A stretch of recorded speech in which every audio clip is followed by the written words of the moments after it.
اما عائشہ رضی اللہ عنہ اونٹ پہ بیٹھی اور ہاتھ لگایا تو ہار غائب. فرمایا میرا تو ہار کوئی نہیں، میں تو نہیں جاؤں گی، میرا ہار ڈھونڈو. تو میرے نبی نے نہیں فرمایا چل بیٹھ، اتنے لوگوں کو تو پریشان کرتی، تجھے پتہ نہیں میں نے سبق پڑھانا تو میرے پیچھے پڑ گئی. طلبہ میرا انتظار کر رہے ہیں. آپ نے کہا بھائی عائشہ کا ہار ڈھونڈو. سب ڈھونڈنے میں لگ گئے.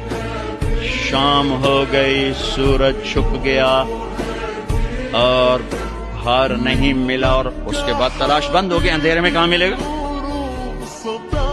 اب کیا ہوا؟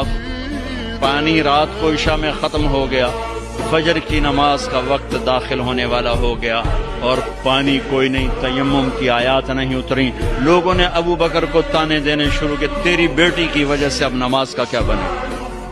ابو بکر غصے میں آئے اما عائشہ کے خیمے میں، تو اللہ کے نبی گود میں سر رکھے سو رہے تھے. اب آپ تو باپ تھے تو آ کر اب گود تو سکتے نہیں، اور چہرے سے